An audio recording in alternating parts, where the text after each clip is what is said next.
Ford did what would be the right thing according to your policy. And yet that seems to me to be very wrong. Well, let me ask you, let's suppose it would have cost $1 billion per person. Should Ford have put them in nonetheless? But there wasn't a question of You know that It was you're a question really of arguing about $13. price. You're not arguing about principle. No. Because you cannot, nobody can take the principle. Nobody can accept the principle that an infinite value should be put on an individual life. Because in order to get the money involved, in order to get the resources involved, it's not money. In order to get the resources, they have to come from somewhere. And you want the policy which maximizes the situation overall. You cannot accept the situation that 1 million people should starve in order to provide one person with a car that is completely safe. That's absolutely right. Right. And therefore, you're not arguing anything about principle. You're just arguing whether Ford used $200,000 was the right number or not. No, I'm not arguing Suppose that it were at all. $200 million. No.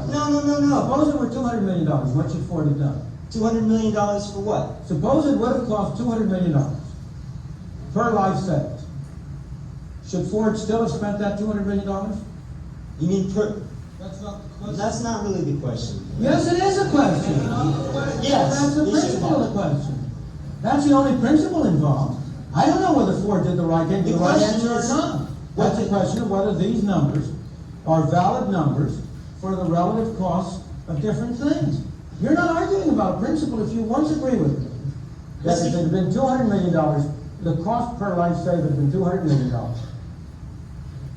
You would not argue. Look, let me go back for a moment. Can I say something in response to that? If Ford had not been able to market those cars in the same kind of economic bracket because of the price of installing this one plastic block, that would be a different question. Maybe Ford could have considered redesigning the whole car so as to make it cheaper. But what we're talking about is balancing advantages and balancing Of course, and that's why principles. Just a minute. you're only talking I'm a about- supporter of abortion. Therefore, I don't believe that every single human life is sacred. I believe that principles have to be balanced. And yet, I don't see Ford spending $13 less on each car at the cost of 200 lives a year as being a principled position to take. And yet, I think your logic Suppose it had requires been one fewer life a year. So that the $13 per car, so that one life, instead of being 200 times, what's 200 times? 200,000, and it's 40 million. Suppose it had been one life a year, so it cost 40 million. Would then it have been okay for Ford not to You have can't been predict around? that one life is going to be cost because of a physical defect in the car. This was a clear... I know, but this is, you're evading the question of principle. No, I'm not. I'm saying that they knew before they put the car out that there was a excuse mechanical me. defect. You know when you buy a car, you know that your chance of being killed in a Pinto is greater than your chance of being killed in a Mack truck. No, I didn't. I didn't know that the gas tank would rupture. Of course it is a question. Well- Every one of us separately in this room could, at a cost, reduce his risk of dying tomorrow. You don't have to walk across the street. Of course. The question is he willing to pay for it? And the question here he should be raising, if he wants to raise a question of principle, the principle he should raise is whether Ford wasn't required to attach to this car the statement, we have made this car $13 cheaper, and therefore it is whatever the percent is, it is 1% more risky for you to buy it. But why Then he would be arguing a real question of principle. Why should they do that? Doesn't that interfere with the free enterprise system that you're touting? Why not? The consumer should be free to decide what risk he wants to bear. If you want to pay $13 extra for that, you should be free to do it. If you don't want to pay $13, excuse me, we have to keep it to the audio.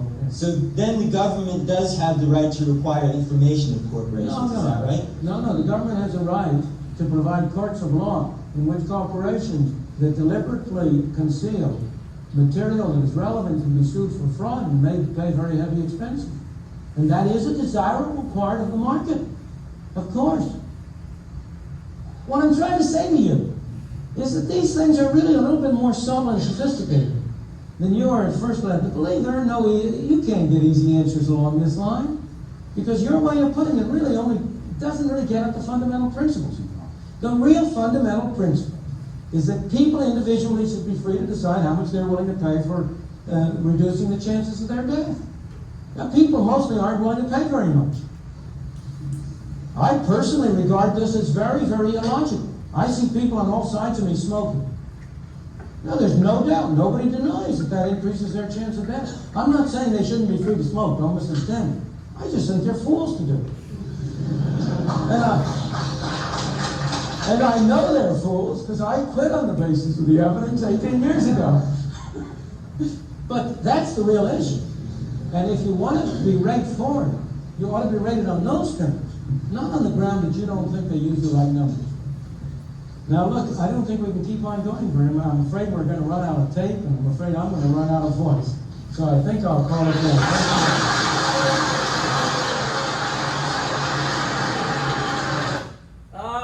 So, what was Uncle Milty trying to get across there? So, what was the issue?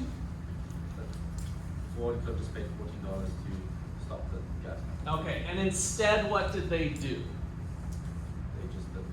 They did it because they valued the cost of putting the equipment in there as more than the life of the person. Okay, so yeah, they ended up getting into this situation. They could have done 13 lives, but they're like, that's not really worth it. So the beef being raised is, you don't value life, and you could have fixed this problem for that. And so they went on and did that. Now, Friedman's solution, so that kind of has a little bit of profit maximization. I put profit maximization question mark, like, we talked about these expected values. What's the chance of getting yourself killed by the Ford Pinto? And, how many accidents were there per year? How many... so we can calculate probabilities and all that, and think about what's my expected chances. But the asymmetric information problem, Friedman had a little bit different answer for. So asymmetric information, the buyer and the seller have different information sets, right?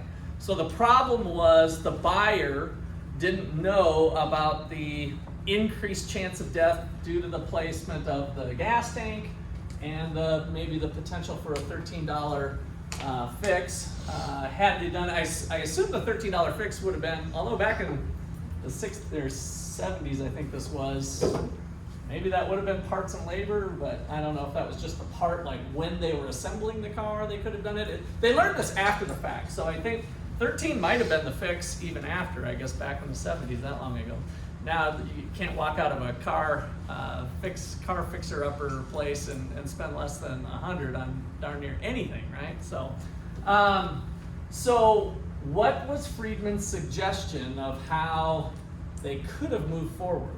So he's saying Ford made a mistake, but the correction wasn't what the young college student was suggesting. What did Friedman say they should do? Jeremiah? Allow the consumer to take the risk, and if they value their lives less than the $13, purchase the Ford Pinto. Yeah, so right away when they learned it, first of all, they should have disclosed it, right? And they probably rightfully owe the people who did buy the Pinto, and it might be just an act of good faith, hey, kind of a recall deal, right? We'll come and fix it. But what they did is they just let it ride, thinking on into the future. And so Friedman says, just come clean and say, hey, there is a 0.00004 chance that this thing will blow up on you. And here's the price. We have the price $13 lower than what it would be otherwise, which is almost kind of silly, right? And you choose whether you want to, A, if you were an existing purchaser, bring it in and get it fixed, or if you're a new purchaser, whether you give a darn or not, right? And let the consumer decide whether they want to have it fixed or to avoid buying the car, with it being a little cheaper with the $13 fix. So leveling the information field would have been the better answer for Ford than certainly the concealing of it. Jason? It would be like what Tesla did once they learned that they're self-driving autonomous cars just causing accidents. Have that as an add-on if you wanted to have it as an option if you want to add it or not. Yeah. Pay that extra $14. Yeah, I think Tesla probably learned some lessons on that one, right? That we're not going to maybe hide any additional risks that might be there, and granted, I think with the Tesla, somebody gets a car wreck and then they start talking, but if Tesla, is open about the probabilities, people still are buying Teslas, right? So yeah. Okay, anybody else? All right, kind of a fun one. By the way, I have no idea if that's Michael Moore. Most of you didn't know who Michael Moore was, but Michael Moore is kind of a heavy-set guy now, and I just thought that kid's face looked like Michael Moore, but I really don't know whether that's true or not. So, all right. So tonight we're going to talk about moral hazard. And how many of you watched Seinfeld? Maybe some old throwback episodes. I know you guys are a little younger generation, but even my son started watching Seinfeld in The Office at some point since it's on Netflix. So this next video is an example of moral hazard. To review from last week, I kind of teed up moral hazard and adverse selection. The chapter was really about adverse selection. So what was the difference between adverse selection and moral hazard? Pre and post contract. Somebody else other than JC want to add on to that?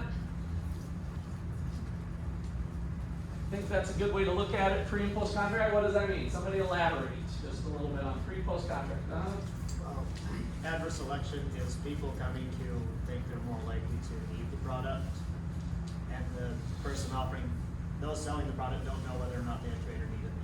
Okay, so it could be with that example, or just in general. Who are we attracting by setting the terms the way we had it? So we went through Rachel with the bicycle and Flood insurance attracts people who live on a flood. yeah, exactly. So we just opened up flood insurance, and then people who know their place floods would be more attracted to it. And then moral hazard was post-contract. And so what did that mean after the fact? I see you shaking your head. What did the what's your interpretation of the post-contract thing? If buyers were to change their behavior after they already purchased. Good. So now, knowing that I have the insurance contract, how might I change my behavior?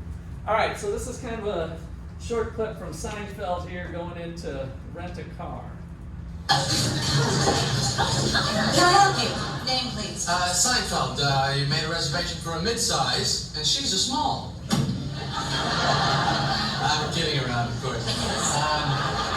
Okay, let's see here. 66 years old? Yeah, well, he's in perfect health. He works out. He's vibrant. You really like him.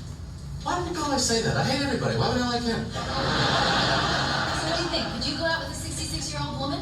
Well, I'll tell you, she would have to be really vibrant. So vibrant, she'd be spinning. Oh, I'm sorry. We have no midsize available at the moment. I don't understand. I made a reservation. Do you have my reservation? Yes, we do. Unfortunately, we ran out of cars. But the reservation keeps the car here. That's why you have the reservations. I know why we have reservations. I don't think you do. If you did, I'd have a car. See, you know how to take the reservation, you just don't know how to hold the reservation. And that's really the most important part of the reservation, the holding. Anybody can just take it. Let me speak with my supervisor. There we go. The supervisor. You know what she's saying over there? What? Hey, Marge, see those two people over there? They think I'm talking to you. So you pretend like you're talking to me. Okay, now you start talking. Oh, you mean like this? So it looks like I'm saying something, but I'm not really saying anything at all? Okay, now you say something else, and they won't yell at me because they thought I was checking with you. Oh, great idea. I think that's enough. See you later. I'm sorry, my supervisor says there's nothing we can do. Yeah, it looked like you were in a real conversation over there. But we do have a compact if you would like that. Fine. All right. Well, we have a blue Ford Escort for you, Mr. Seinfeld. Would you like insurance? Yeah, you better give me the insurance because I am going to beat the hell out of this.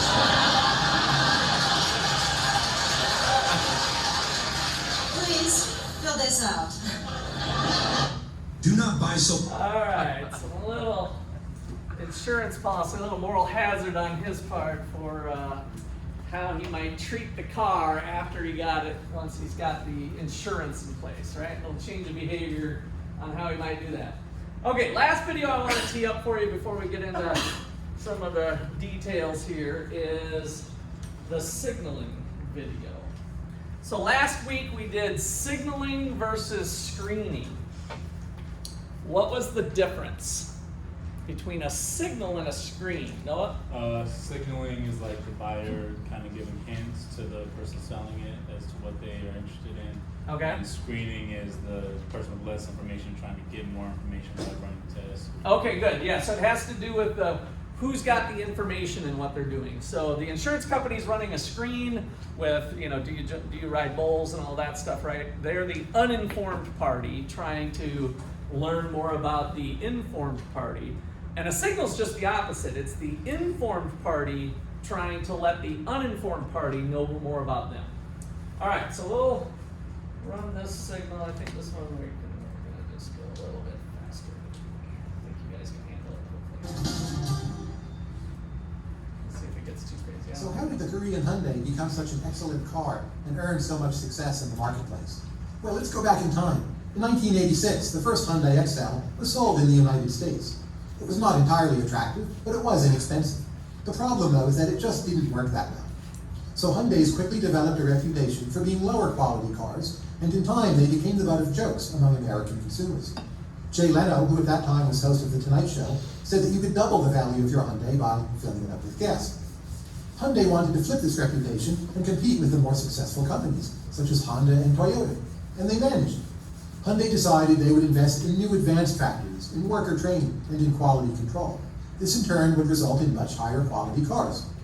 But how could Hyundai convince consumers of this new higher quality that was maybe difficult to see unless you had owned the car for a few years already? Consumers didn't in fact usually know what was going on in Hyundai's factories. So again, we have a case of asymmetric information, where Hyundai knew much more about the quality of its products than did consumers. So what could the company do? Hyundai rolled out what it called America's Best Warranty. The warranty assured consumers that the cars were high quality, and it got consumers to start buying those cars. What's great about this idea is that it doesn't actually cost Hyundai very much, because the cars were in fact high quality and they didn't need to be fixed all the time. This Hyundai warranty is an example of a signal. A signal is an expensive action that reveals information. And for it to work, the signal has to be credible. In this case, if Hyundai cars were still unreliable, such a comprehensive warranty would have been extremely costly to Hyundai. Consumers therefore bought Hyundais figuring that if the warranty were so strong, well, the company had to have a lot of faith in its cars. So, how does a signal help alleviate asymmetric information? Hyundai knew their cars were of high quality, but consumers didn't know. The warranty was a credible signal that conveyed information to the consumers, specifically information about the quality under the hood that consumers otherwise couldn't easily judge. This signal gave consumers the information necessary to have enough confidence to buy a Hyundai. Indeed, this story had a happy ending. So where else might we see signaling? Well, let's consider a puzzle in higher education. If going to college was simply all about learning skills, then you would expect that your expected wages would steadily grow as you completed more and more classes. For instance, when you would get halfway through with your degree, you would get half of the expected wage increase from earning the degree. In each class, you're learning valuable skills, so your expected wages should incrementally rise with each class completed, right? Well, wrong.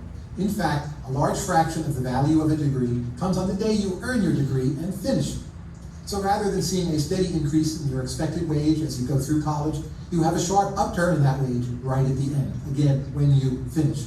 This means you need to complete your MBA. You can't stop halfway. You got to go all the way to the end to get that big paycheck. The sheepskin effect, because diplomas used to be printed on sheepskin. Additionally, we see people who receive a degree in, say, art history, and they take jobs that maybe have little or nothing to do with the history of art. Yet these people receive higher wages than those without a degree altogether. Why? Well, the learning of art history may not be applicable to the jobs, but it shows those people have some kind of talent. The signaling theory of education, from Nobel Prize winner Michael Spence, is that education is valuable, not only because it teaches us things, but also because it signals work or quality. There's asymmetric information between an employee and a potential employer. The employer doesn't know how smart, determined, or conscientious you might be. A degree provides a credible signal of these traits and gives employers more information about possible hires. Why is it credible? Well, getting a degree is harder for someone who isn't as smart, determined, or conscientious. Here are some other signals to think about. Are diamond engagement rings just about giving your loved one something beautiful? Or is it also important that their ring costs a lot?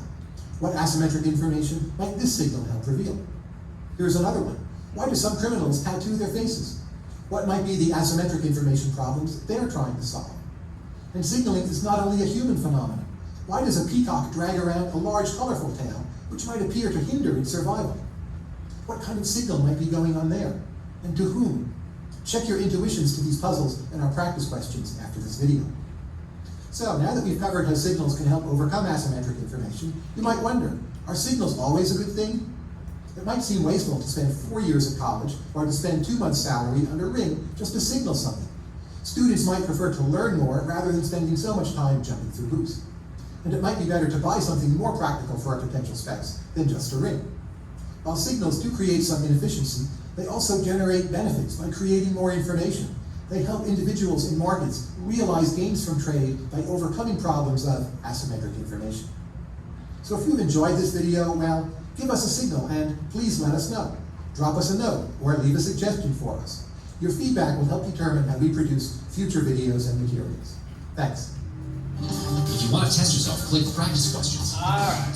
Or if you're ready to move on, just click next video. A little bit of a recap from last week and help tee us up for this week as we continue on some insurance type examples. So, any questions or comments on the video or the signaling or anything? Alright, so chapter 20, moral hazard.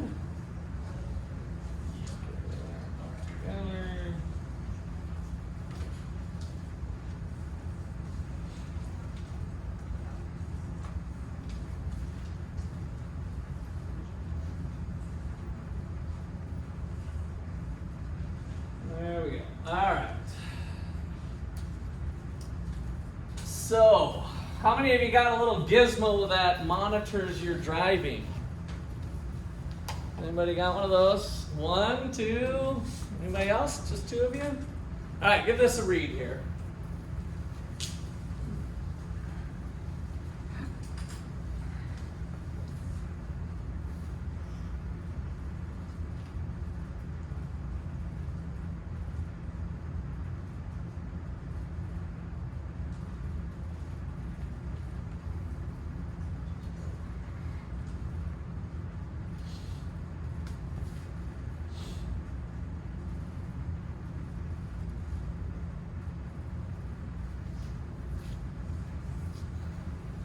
Okay, so those of you who have it, I'm curious, do you know approximately how much you saved since you chose to do it? Do you remember? How much did they say you saved or whatever? It's like $20 A month Yeah. on your premium? Okay, so 20 times over $200 a year. Okay, what about you, Bishop? It depends on how well you drive. So Oh, you you have one of those. Yeah, so you get a score based on how well you drive. Okay. So it depends. If your score is like in the 90s, like anywhere from 90 to 100, you can get like 30 to 40% off. What sort of variables are they measuring? Speed, phone distraction, braking. Phone distraction? How are they pulling that off? Because it's Bluetooth enabled. Oh, okay, on your car. So if you disable your Bluetooth, you could still kind of be on your own, right? You But can then sidestep the that. car would sense it's moving and then the app will keep notifying you like, no phone connected, no phone connected. Oh, okay. So it's tied. They're using the app that's tied to the Bluetooth and all that. So they kind of have that base covered a little bit Correct. when it's not covered. Okay. And is it doing braking too? Yeah. Like how heavy of a braking? Wow. So it's collecting a lot of data. Right. What's the insurance company? That one is State Farm. Okay, through State Farm. Anders? I got Geico and they offered, I think, so they have you get a phone score. Basically, they lower your insurance rate, but they track basically your phone through the app. So you get also you get a phone score, and I think, let's say you get in an accident or something, they'll be able to see if you were, using your phone at the time. So. Okay. Now, was yours working this way too? The way these guys are describing? Okay. So you have State Farm. You got the same one. Okay. So yeah, this has evolved quite a bit over time, and obviously with today's technology, they can collect more and more data on you. And so a lot of you aren't doing this though. Why?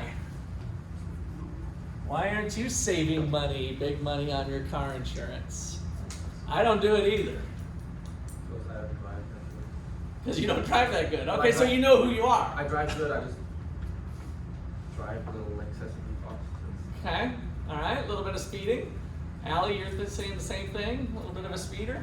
Were you guys, I didn't look online, were you guys, any of you doing this? It just saved a lot of money because I don't have insurance. I'm kidding. Okay. Kim, what about you? I had it with Progressive, the same thing where you plugged it in and checked your break time and how fast you were going. Yeah. After a certain amount of time, they wanted me to send it back, so it wasn't something to keep forever. Oh. It was just a certain amount of time. So what do you mean? Did they keep you on the lower rate once you submitted your data or something, or Well, not? then after I mailed the reporter back, then that's when I got my grade. Oh. Okay. And then they set the rate, and now you're not being monitored, but they gave you that rate based on how you drove after being monitored. That's correct. Oh. Okay, so that's interesting. I have not heard that one. That's different than what you guys do, right? You're just continuously being monitored and they have the score. Which system is set up more for moral hazard? Kim's or the State Farm one you guys were describing? Which one's got more of a moral hazard potential? Kim's, right? Yeah, so Kim's has the moral hazard potential because she drives like an angel, of course, while she's being monitored for a period of, what was it, a month or more, or how long? It was probably about 3 months. 3 months. So she drives like an angel for 3 months, and then once it's off, she gets the low rate, and away she goes, right? Now, what would be her insurance company's maybe risk that they're willing to take on? This insurance company knows that. They know that it's possible Kim could drive like an angel and then a devil after the monitoring things goes back. So what's the comeback for them to still make it a profitable situation? What do you think that they've figured out over time? Jonathan? People aren't going to revert to their old habits before 3 months is up. Okay, yeah, probably they'll drive like an angel for 2 or 3 weeks or a month, and kind of like these reality shows, right, where people are kind of on their best behavior for that first week, and then their true personality comes out, or they kind of forget that the cameras are on, right? You kind of forget that monitoring thing. Luke, did you have anything else to add? I forgot your question, obviously. Just what the State Farm has going for it in terms of not losing money on the moral hazard problem. I was just thinking that the cost to put it or to track it wouldn't be enough continuously for Progressive, since maybe they're not as strong as State Farm. Possibly, but I suspect it's a little bit more maybe along the lines of Jonathan's thing, but also if Kim gets in a wreck, and this might be in the fine print, Kim, but I'm guessing if you get in a wreck, then you have to resubmit and be monitored again or something like that. Or you'll just lose the preferential rate altogether. That would be one way that State Farm could help cover themselves a little bit with that moral hazard problem, is by having something like that in the fine print. That's something you might gloss over, when you say, okay, I'll do this policy monitoring thing, yeah, sure, whatever. And then they wait for a year. And of course, if you don't have any accidents, then you've at least supported that you can continue on with that little bit preferential rate. And then you just go, and if you end up having an accident, then maybe State Farm has the opportunity to remonitor you or whatever. JC? But the insurance brokerage, where my internship at, we had a lot of car insurance stuff. And when we Okay. filled out the application before we got the quotes from State Farm Progressive, because we were the brokerage, the mediator for the companies we contracted with, we always enrolled the client in the Good Driver program, regardless if they want it or not, because then they get a better rate regardless. So they got a better rate.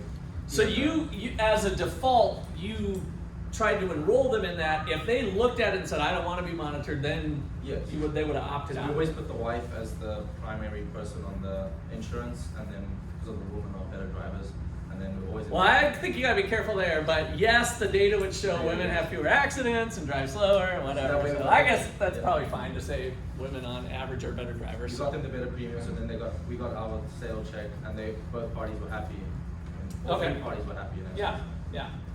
And that gets a little bit into the framing thing about what you can opt in or opt out of. Like if you kind of your company was presenting it as the status quo because it was the cheapest rate, probably makes your company look more competitive to others by just presenting that on the front end. Sammy? I'm just curious, it's more for like the people that have it. What if you do really bad in score? Does it affect it to the opposite way? Yeah. Do you guys know what happens with yours if? All right, so I'm gonna be honest. Our score is in like the 60s because I Okay. love the speed. I mean, that's so no, it doesn't affect you negatively. It only affects you positively. Okay.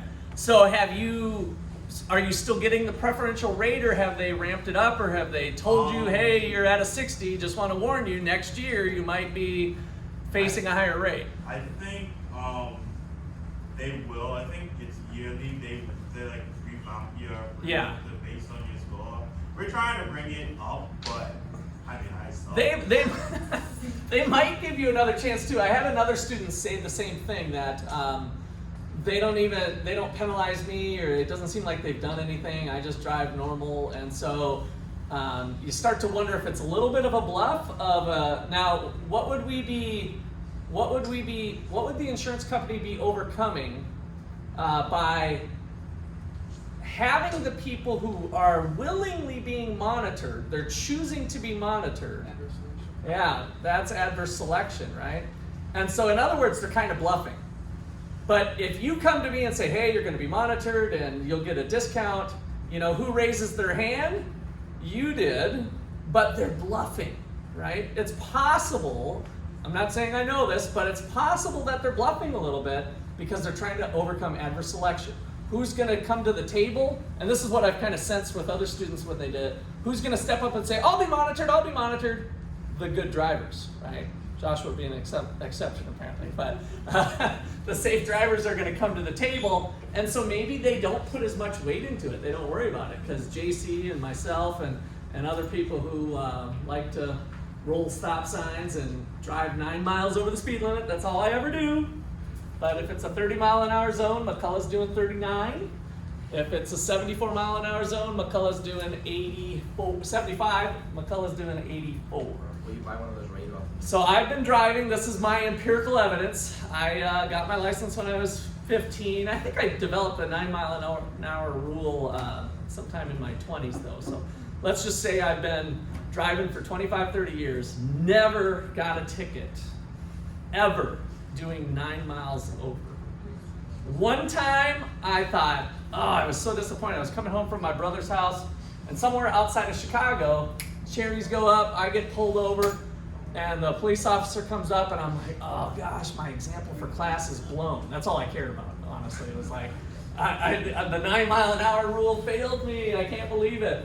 And so it turned out the officer came up and said, do you know how fast you're going? And I'm like, yeah, I was going a little over. And he's like, well, it dropped down to a 70-mile-an-hour zone. And I'm like, yes! The 9-mile-an-hour rule still prevailed, because I was actually doing 14 miles an hour over the zone, because it dropped down from a 75 to a 70, and so I still was going 84. And so, that's all I cared about. And so he wrote me a big-ass ticket, and I paid a big-ass fine, and now I still get to tell my 9-mile-an-hour rule. It has maintained over 30 years now. So that is my story, and I'm sticking to it. We'll see now it's been so long that even if I did get a ticket, I think I'd probably still do 9 over. Oh, but there's a couple caveats, because I have had students come back and say, Russ, the 9-mile-an-hour rule didn't work. And I'm like, I'm sorry, I didn't maybe go over all the rules. If it's a brand new highway, like they just opened this is what happened to Katie Hinkle, one of my previous Econ students from about 7 years ago. They opened up the freeway from Lawrence to Ottawa. Before, we had to take a county road. So when a highway is brand spanking new, then only go 5 to 7 miles over. Don't do the 9.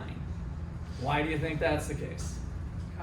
Cops are looking at it closely because it's a brand new freeway, right? And they're kind of want to make sure it's enforced. So that's a caveat. Caveat number 2.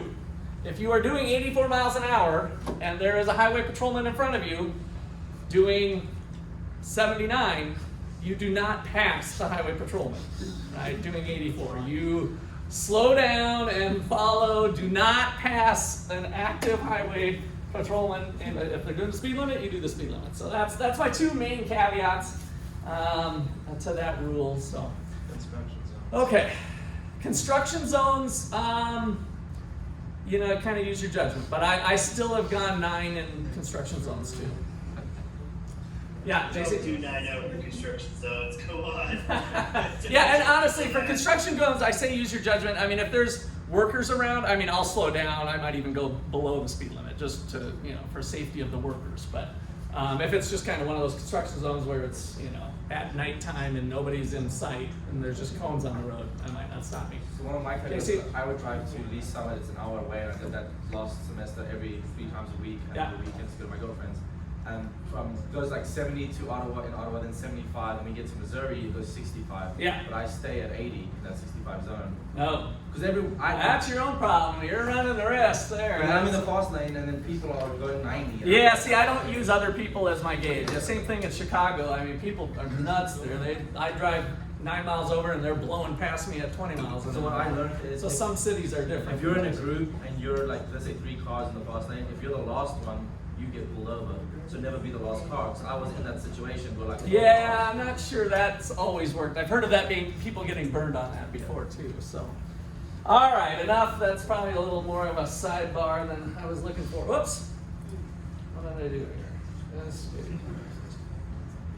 All right. Okay, here we go. So once you have insurance, cost of an accident's reduced. Give me some examples of moral hazard.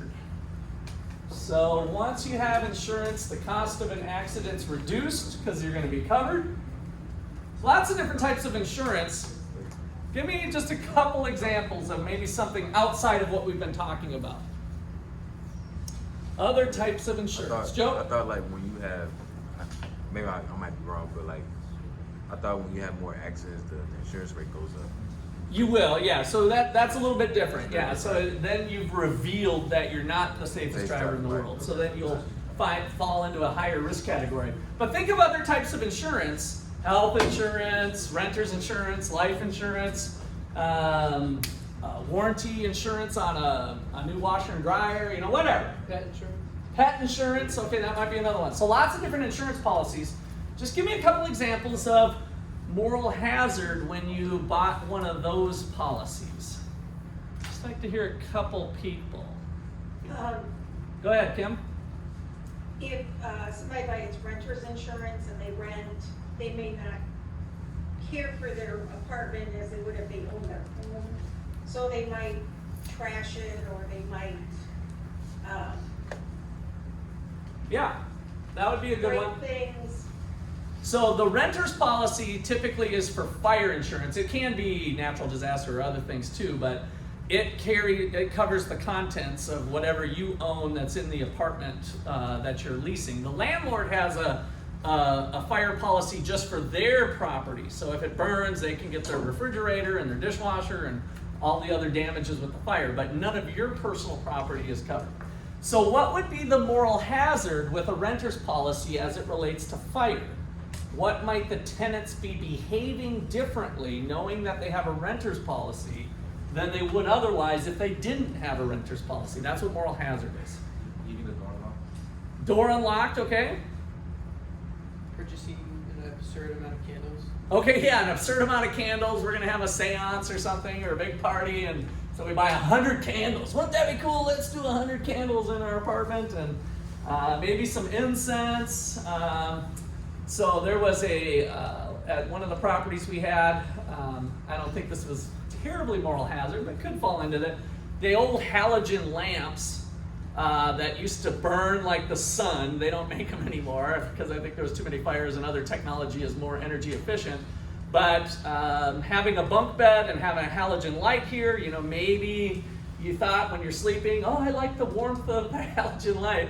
Well, it started a whole apartment on fire. That we had like 4 units damaged, and it was $100,000 worth of damage. So maybe if they, you know, they might be behaving a little bit differently with that.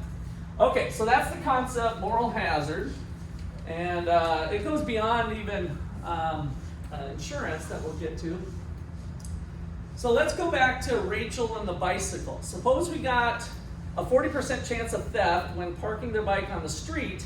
However, if you exercise care, you lock the bike, the chance of theft is reduced to 30%. Suppose the cost of taking care is $5, so the lock is $5. What is the marginal benefit and marginal cost of exercising care? So we don't have any insurance, by the way, at this. We have, you own a bike, 40% chance of theft. If you lock it, it's 30% chance. $100 bike, just like last week. What is the expected benefit of exercising care? How much? $10. How'd you get it? 40% chance of 100 is 40, reduced to 30% chance of 100 is 30. Okay, good. So you're saving 10%, right? And you can do it the way you did it, where a 40% chance your expected loss is $40, your expected loss is $30, you're saving 10, or 10% less risk, 10% of 100 is 10. So would this person exercise care if they didn't have insurance? Yeah, it makes sense, right? The benefit is $10, the cost is $5, so let's exercise care. All right, so what happens when we have insurance?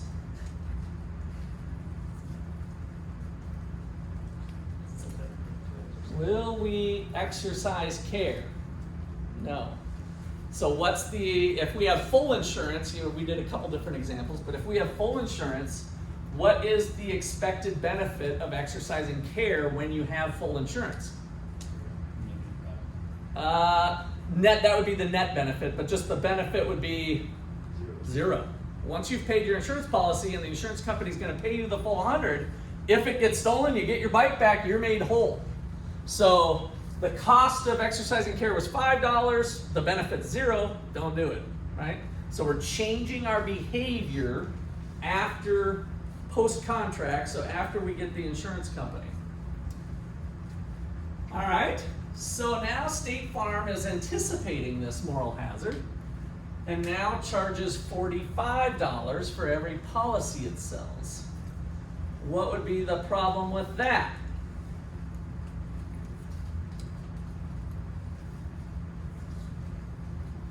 So we got the $5 thing, we got a 40% chance. Well, first of all, let's back up. Why are they charging $45 if they're anticipating moral hazard? Why do they need to charge $45? They're choosing the people who are willing to pay more money, type thing. What do they have to anticipate? Are people going to lock their bike? The risk is not going to be 30%. It's going to be 40%. Yes, the risk is not going to be 30, it's going to be 40, because even if they have a lock, they're not going to use it anymore. Would be with the insurance. So what's their answer to that? Well, we better charge $45 and just anticipate that nobody's going to use a lock once they have insurance. So in order to make money, they'd have to do $45. All right. So is there a profitable opportunity? How can the insurance company induce the owner to exercise care? Is there some way, and so maybe you could characterize the profitable opportunity. What would be profitable for them? How could they sell more policies? If you don't get your bikes, so you get a discount off the 7 months of being with us. Okay, so it could go down some sort of route like that. Like the benefit comes later, so kind of similar to our monitoring thing maybe. Jonathan? Benefit is validated if you don't keep your bike locked. There's no way to monitor that, but if you could, then Well, is there no way to monitor that? maybe now there would be. Yeah, in today's world, like what could we do possibly? So the Red KC has those little locks, and so you could make some kind of app that they can just put on the bike, like a QR code. You log into the app, it locks your bike, Yeah. and then you get points for locking your bike every night. Yeah, right. With today's technology could be there. Each time you lock your bike, you got to snap a picture of it being locked and send it off, and it's date stamped and whatever. And you upload it to the app. You just take a quick little, almost like a Snapchat deal. Just take a picture and upload it to the insurance company's site, and they just log that in. Yep, this person's been regularly locking their bike. Here's each day. You know, again, could you snap the picture and then take the bike? Yeah, but that's where your idea with maybe a lock that has GPS on it or something that stays with it, and we know when it's locked and we know when it's unlocked, and So some sort of monitoring thing.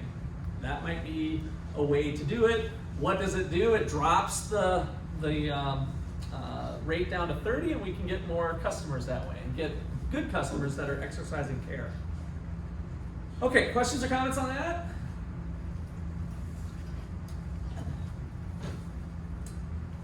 Okay, so would purchasing the lock for the bike owner work? You say no, why? Because if I don't care about the cost of the lock, or if I already have a lock,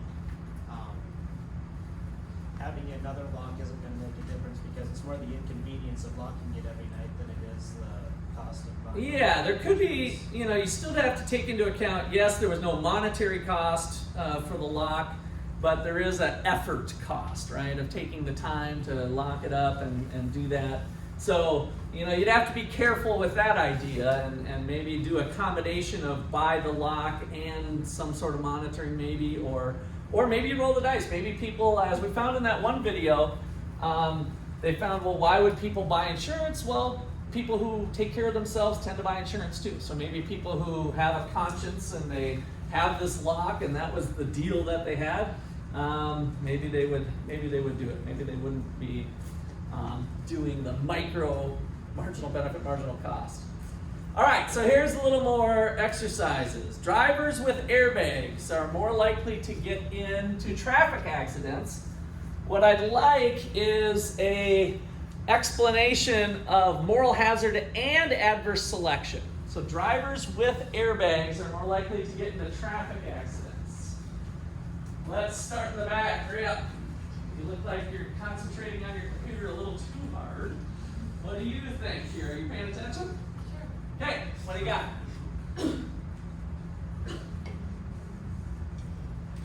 You can pick moral hazard or adverse selection.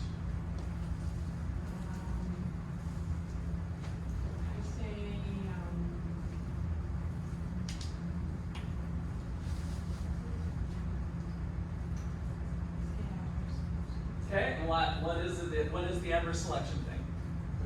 Drivers with airbags are more likely to get into traffic accidents. What's the adverse selection argument to that? Or explanation?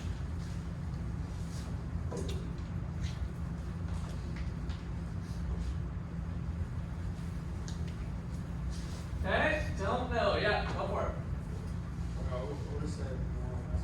Okay, you want to pick moral hazard. Go ahead.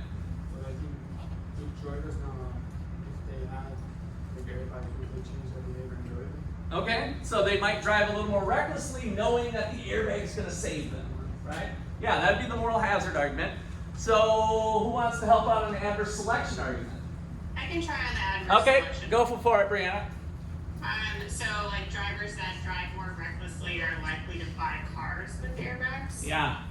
So reckless drivers are going to say, oh, I know that I suck at driving. I'm going to buy a car with an airbag, and therefore drivers with airbags tend to have more accidents. So there's both a moral hazard component to it and an adverse selection component to why we're observing drivers with airbags getting into more accidents. All right, Volvo drivers are more likely to run stop signs. So just a little history, because not everybody knows this. This used to be kind of at least 20 years ago, kind of everybody knows this. Volvo makes the safest car, right? So in terms of accident ratings and everything, Volvos make the safest car in terms of airbags, and they were kind of built like a tank, so if they got into an accident, they didn't crunch up very much, right? So the crunch rating or whatever, all those things. So, adverse selection or moral hazard. Let's see, we haven't heard back here. Let's go here. What do you got? You can pick either one, moral hazard or adverse selection. Moral hazard. Okay, what do you got?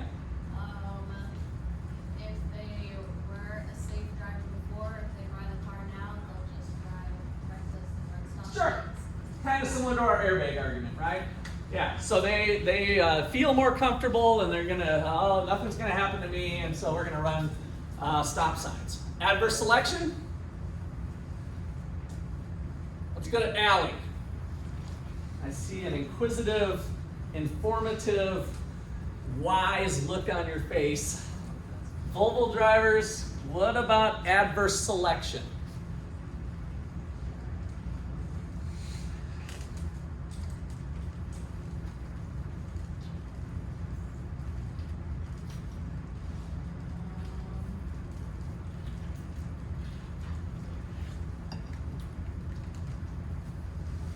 So the data shows that Volvo drivers are more likely to run stop signs. That's what we've observed from the real world.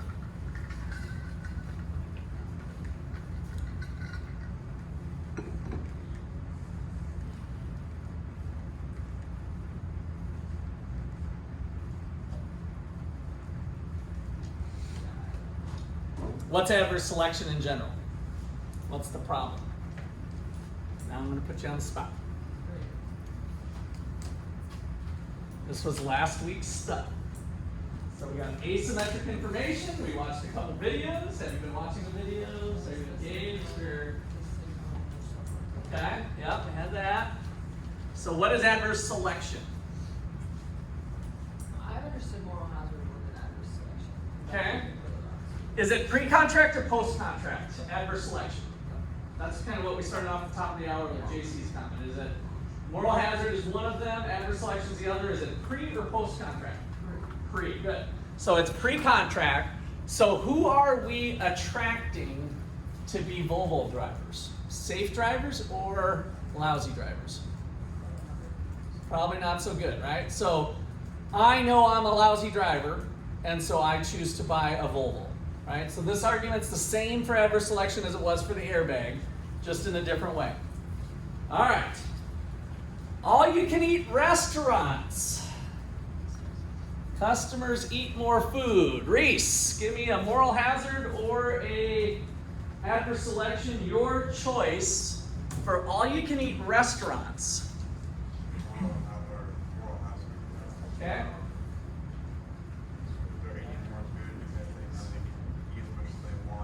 Okay. So the moral hazard argument would be that once I've purchased my ticket and I'm sitting at the seat and it was $12 for all you can eat, what is my cost at the margin for getting more food? That's a different proposition than when you're at a traditional restaurant, right? I want more food, oh, that'll be $4.99 for another side of fries or whatever.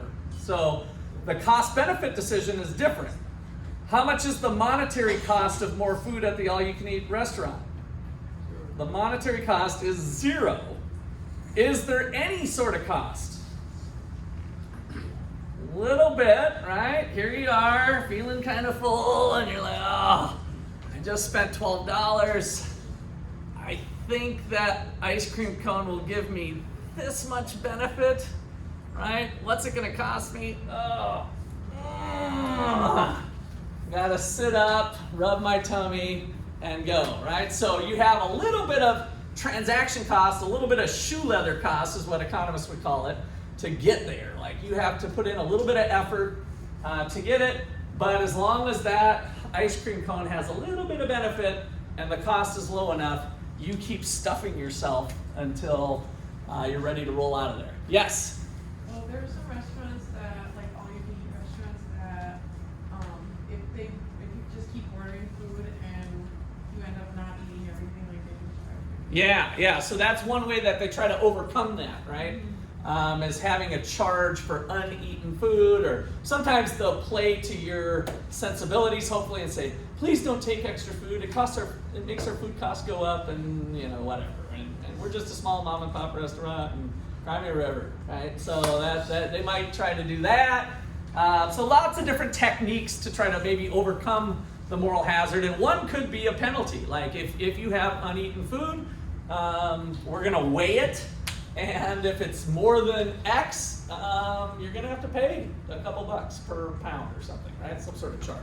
I don't think they usually go to that extent, but they'd have some sort of mechanism in place.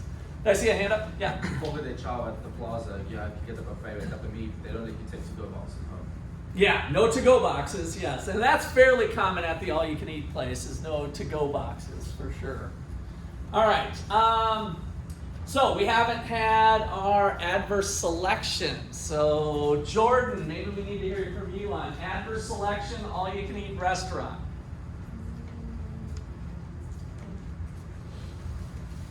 $12, all you can eat.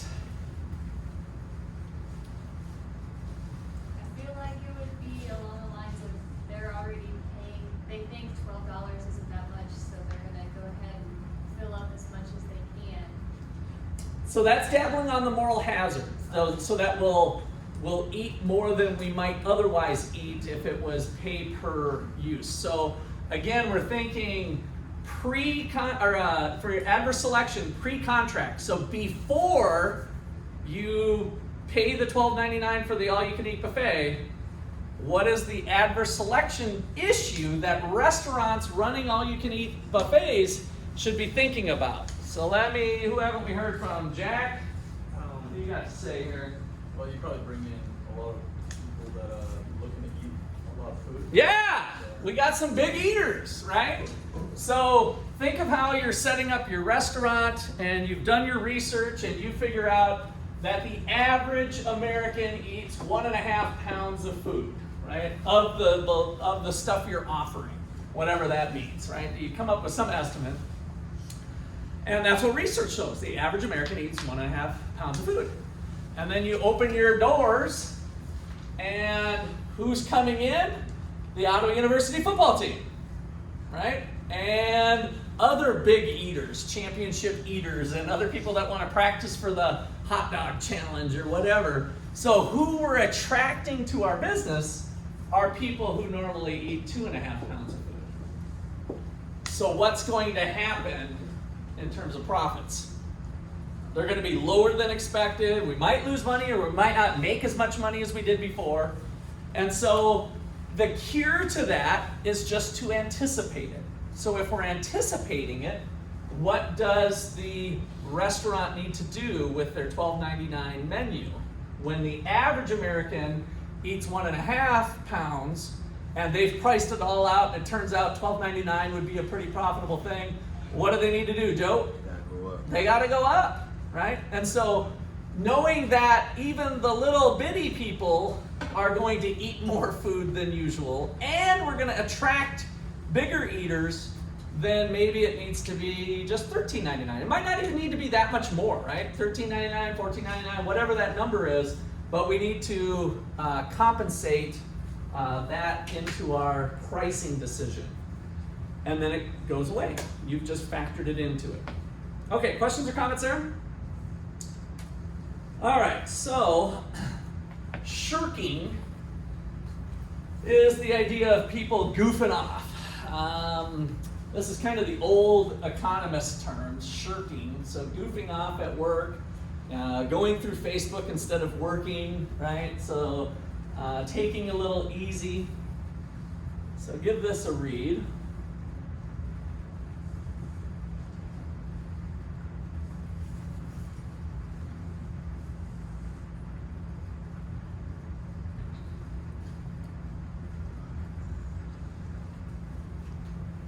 So I always had kind of issues with this. I worked with a lot of architects and sometimes attorneys with being in the real estate development business. And so it was a lot of consulting type work, and it's like they're billing out at $75 an hour or $175. Or I had an attorney once out of LA in 2000, I guess it was 5 or 3, charged us $500 an hour. And that was a lot of money back then. Maybe there's some $500 an hour attorneys here, but he specialized in something very specific with historic tax credits. And so he was able to set up multiple limited liability companies and tell us how we can get historic tax credits from the historic registry and sell them to corporations that could use them, because they weren't really usable for us. We had about a $7 million building and there was 20% federal historic tax credits.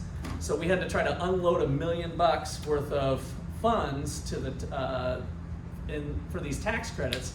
And then there's a whole bunch of complications. US Bank ended up buying our tax credits, and There was a brokerage fee, so let's say it was $1 million worth of credits, we had a $100,000 fee to somebody or other, and then the attorney milked us for $500 an hour, all because the federal government thought they had a nifty little system where they could have made the market a lot more easier for me just to sell them on my own, but they didn't. Okay, glad I unloaded that off my chest. That was kind of expensive way back when. So, what about with this thing? Are there some solutions to the problems? To this problem, what are some things that you could do to maybe try and overcome this issue of whether they're shirking on the job? Bonus compensation. What's that? Bonuses, compensation. Bonuses, okay, so maybe if they're done by this time frame, then there's a little more pay to it. Maybe something like that could incentivize them to try to get the job done in a certain time frame. Okay, what else?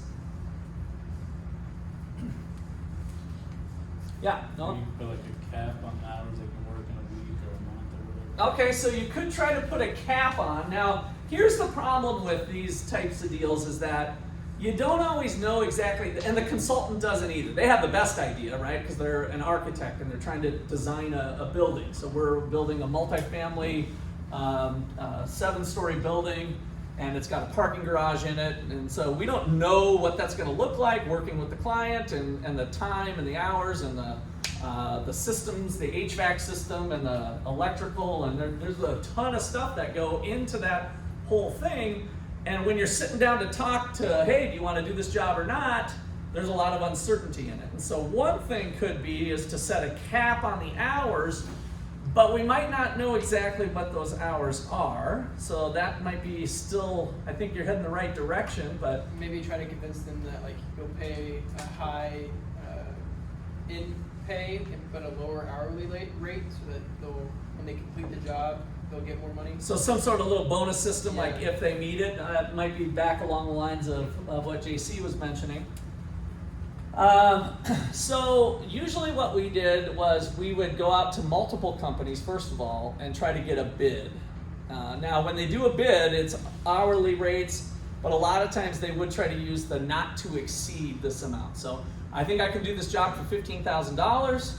It might be less, here's our hourly rates, but all I can tell you is there's a lot of uncertainty, and I promise you we won't be over 15,000 unless you change the scope of the work or other things, right? And so then it becomes a little relational, and do you trust, or has this person worked and has good recommendations from other companies? All that sort of stuff plays into it. But it's not an easy problem to overcome. But just going kind of the straight pay, go ahead and start working on it, that's probably not a good idea. You'll probably run into some of this shirking problems. All right, any other comments or things from that one? All right, so lending. We saw some of this with the video we did last week on the financial crisis. So we had other people not being willing to maybe stay in their house, and if we have bailouts going on, so the bailouts was the big thing of bailing out banks. If you guys put your money at a bank, which you do, so maybe I should just start that with your money at the bank. If the bank goes under, do you guys lose your money? No. Why? Depends on how much you have. Okay, depends. And so what do you mean by that, Caleb? It's federally insured by a certain amount of money, right? Yeah, it is. So up to $250,000 per account was the old law. Then they changed that during the bailout, and to be honest with you, I can't quite remember if it came back down or if the cap is higher. But there is an amount. So if you're a rich person and you have $500,000, $250,000 would be covered, but the other $250,000 is at risk potentially. So it doesn't affect too many people, but rich people can get around that by not having more than $250,000 at any one bank account. So you can have multiple bank accounts, and then it'll be all covered. So part of the problem with moral hazard is that banks have incentive to take on riskier and riskier loans, and people aren't worried about losing their money because the government will bail them out if they do. right? So there's kind of a moral hazard there with lending, and that really came out more and more with the financial crisis of people changing their habits after getting into a situation.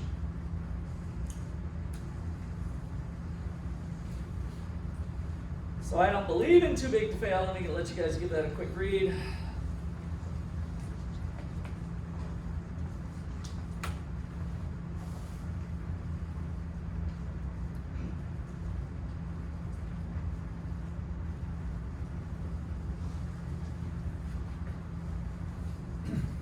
So most economists are not big fans. I wouldn't say everybody, but this whole too big to fail. You know, let them fail. Let the banks fail. They're probably not going to do it. Is GM too big to fail? Well, somebody's going to have those assets. Let's say that GM went under during the financial crisis. Oh, but people are going to lose their jobs. People are going to, you know, what's going to happen to the communities? And so they kind of run that whole thing. If GM did go out of business and went bankrupt and was not bailed out by the United States government, were there plants and people still there a month later? Would that be a profitable opportunity for Ford or some other company to buy those assets? Yeah. So they start saying, oh, well, we can buy those assets. Granted, it might have been at a cheap price, but the loser would have been the owners of GM. They're the ones who deserve to lose, right? If they invested in GM and maybe they didn't mind their P's and Q's. And then how about these unemployed workers? So now Ford buys them a month later and help wanted. Well, oh, you're looking for a job, aren't you? You were at this plant before. You actually know how to run these machines. I'll hire you, right? And so the whole thing of it failing and never coming back doesn't hold a lot of water when the market system would probably work itself out a lot quicker, and we wouldn't have taxpayers being hung out to dry potentially. This suggestion is a different way. The government could have taken an equity position, like we're going to give you money to kind of bail you out, but now we own part of it, and that would have changed some of the moral hazard issues with the financial crisis. All right,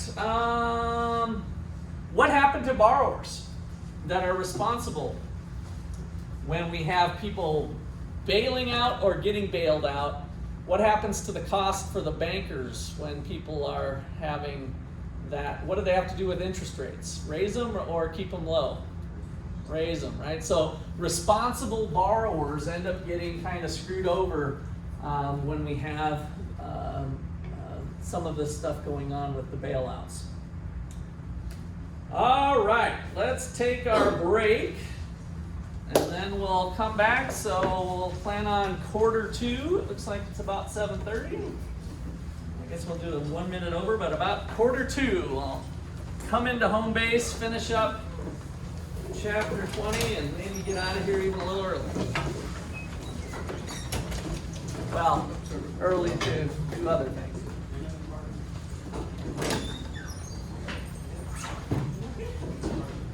Jonathan, was your score correct then? Yeah. Thank you.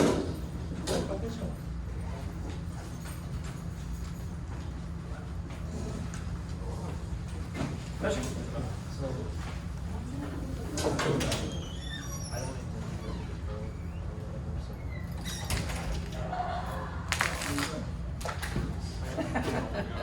You don't want to socialize? Well, no, like. First family number? Yeah, Okay. My girlfriend's Where are you working at? And Oh. it's not even because I work Okay, there. okay, that's fine. No, it's no big I deal. work there because of sugar. That's no big deal. All right, okay. So Got your anyway. funeral thing to go to? Yeah. Okay. So. Yeah, no worries. I mean, okay. I'm not trying to prevent anybody else from doing No, it. you're fine, you're fine.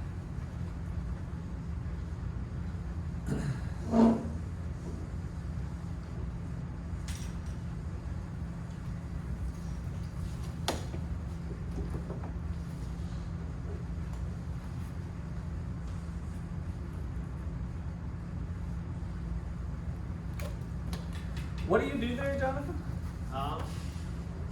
A little bit of everything, or? Yeah, so I'm kind of a teacher's assistant, but then it's a different type of curriculum that we use. Yeah, I'm I'm familiar with it a little bit. You're helping disadvantaged kids in some cases anyway. Sometimes, not normally, but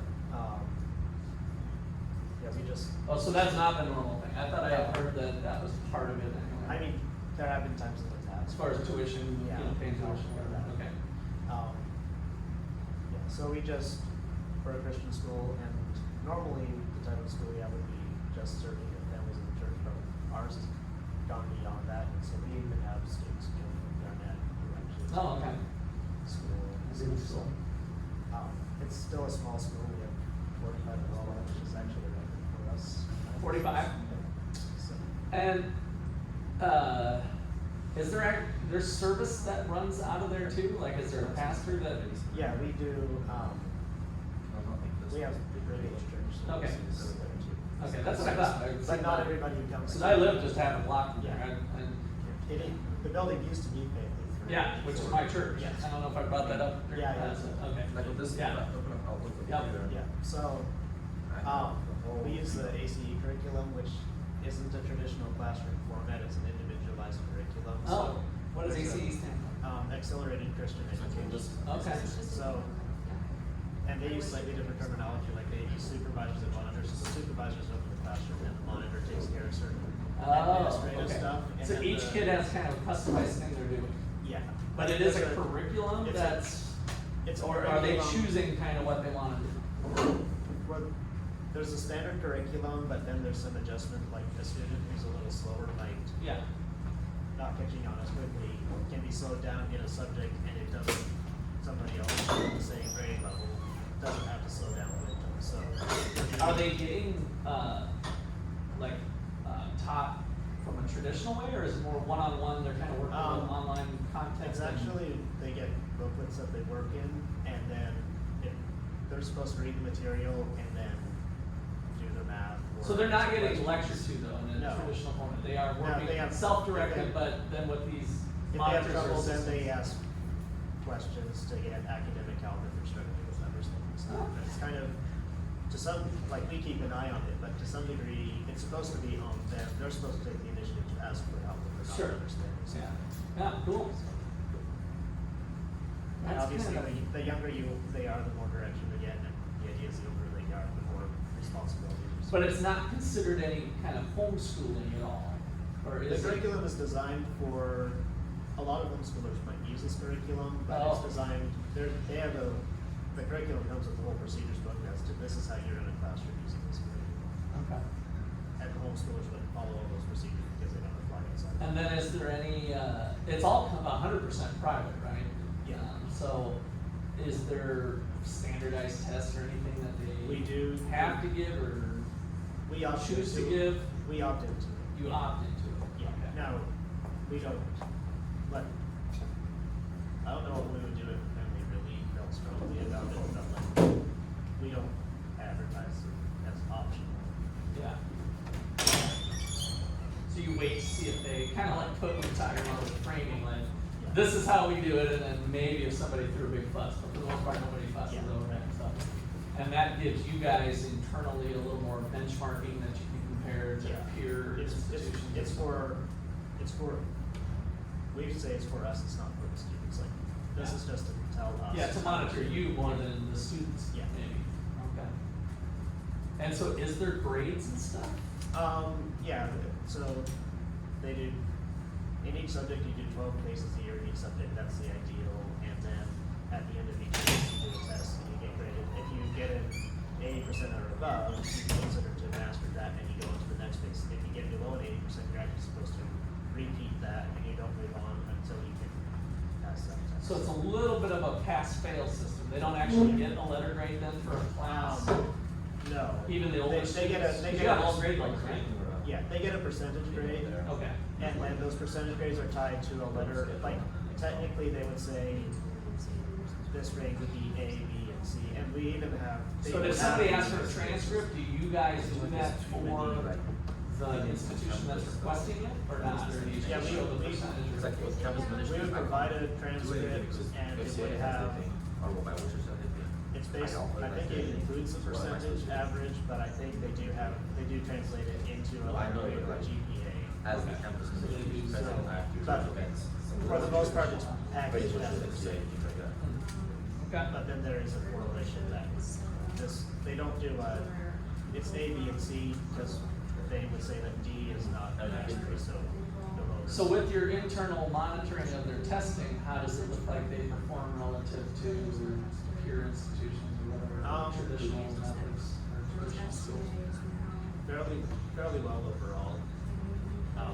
Because sometimes, especially if you have disadvantaged populations, there's an adverse selection problem, right? Yes. If you're starting with students that are lower skills or worse demographics that they come from or whatever, but And we do get you that said a you little- weren't totally that. We get our share of that, but it's not enough. And the thing is, we try to adjust the testing to the level where they're not, I thought Jeremiah was not that we're trying to. Because even though So is the pace of the content determined more by them, or does it say this is due this week, this is due this week? And so everybody's kind of on that track, and then you slow it down as needed, There's like you were saying? Yeah, there's supposed to be a certain amount of work you do in each subject each day, and they're actually supposed to set their own goals and then cross it off and then they set a new goal for the next week. Okay. That's supposed to go at a certain rate. Now, if they're really struggling with, they're normally supposed to do 5 pages a day in math, and they're just overwhelmed and drowning in math. Instead of keeping them drowning, they might back it up to 3 or 4 pages so that they can actually learn what their age percentage each day. Yeah. Huh. And then if they start to math again, you might start to up that grade again. So have students gone off to college after? And did they see feedback that you get? I did this curriculum growing up. Oh, you did? Most of my, so I have a degree with this curriculum. We have, in some, to provide more options, we're diversifying our curriculum for the high school students. If they're wanting to track for college or something? Some of it, actually, it's more the other way that, because that was my thought process too. So as this my curriculum thing offers for chemistry, we're Algebra 1, either Algebra 2, student if fellowship you've even had a situation where somebody was being tutored in their Algebra 2 in public school, and their daughter who was in our school who had So we Algebra 1 have like was doing the exact same grading thing. with the high school kids. So, it's more that I'm not running it because I can't play. you do cover advanced concepts, but you go all the way through, but sometimes not all students are capable of going all the way through that. And this was the student. And I think we're choosing to do it alternative speech curriculum because some felt that there's more value than considering the curriculum. And so students who are excelling faster, they can move at faster pace than content. We put some limits on that because we've had students who are really young and really bright who can race through the easier stuff, but then they hit a wall where their maturity level is enough to start grasping more abstract concepts. So in the younger levels, we put a cap on how far ahead they're allowed to work ahead of the age level grade. So if they finish their work, do you give them more work within that, or do they have kind of free time? We actually have a privilege area if they get their work done. If they work through all the work for the day, if they have a certain privilege level, they're allowed to go up to the privilege room and play Lego or ping-pong or whatever the rest of the day. Yeah, oh, I like it. I'm interested in alternative education stuff, so it's interesting. I didn't know it was very quite like that. There's can also be bad incentives because some students can just rush through the work and kind of do it just enough to get all the right answers. Yeah. So they can rush out and not actually learn it. Right. So we have to watch that. They're not just pushing themselves through so to get a privilege room. Yeah. Alright, interesting.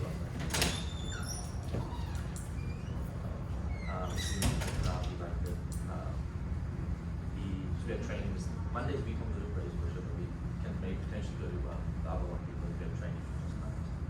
And he's messaged me saying, hey, is it okay if I message the people and see if we start a Bible study in the team? And I messaged that to my boss, John, the chapter. He said we can maybe start small and it has to be official things that have to be in the Bible study. Just maybe the then start one to start with, and if it grows to open it up supervision that would teach you the right thing and have someone who's knowledgeable enough to do that. So that's the thing that.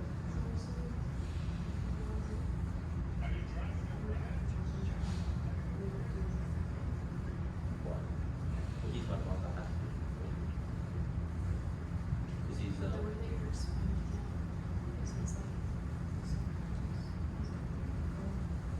right now, because I'm doing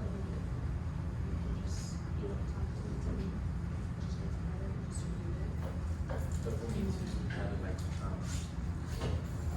on my resume and be saying I've done this, I've managed this many people, and we have proof of that, or if an employer moves in, like, oh, this person, I need to go to that. So I mean, the beginning stages is what you're saying, what I'm going to do, just internally. But then for me to grow into an aspect where we can get grants and donors and things like that, it has to be official. For like the whole of these ministries. I don't know how this works. What is it that, because he explained some of the differences and like how there's before between like the kind of program stuff that we see and everything.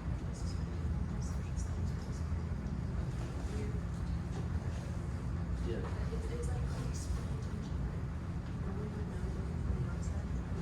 Yeah. So what is, so you don't know why this you're going to FCA side. Because what is the issue? So I know what it is, like, he's explaining this, and my freshman year was already talking about it.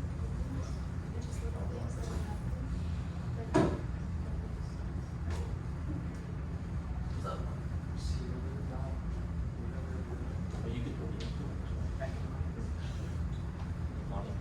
So you come sit here and we're even your brother lives.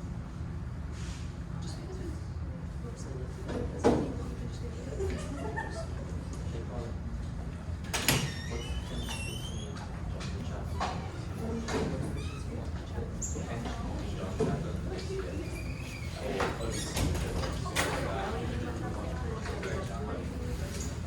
Yeah, homework is money. That was my first, this right here was my first one. Wait, did you not even join on this? I calculated it though. I mean, I would have gotten a B if I didn't show up, but the B really doesn't matter to me. It doesn't. I know it does. Hey. Oh, well, look at that B. That's right. You know what I'm saying? Hey. You know what? I'm gonna have 5 classes now. I'm trying to end with 5 more. How do you have 5? You doubled up already? I doubled up this Oh, semester. I should have doubled And up. then fall You have 2? Fall one I doubled I'm so happy for you. Counting the finals. I'm so happy for you, bro. It's gonna be great. Who are we together? No, we'll be together. I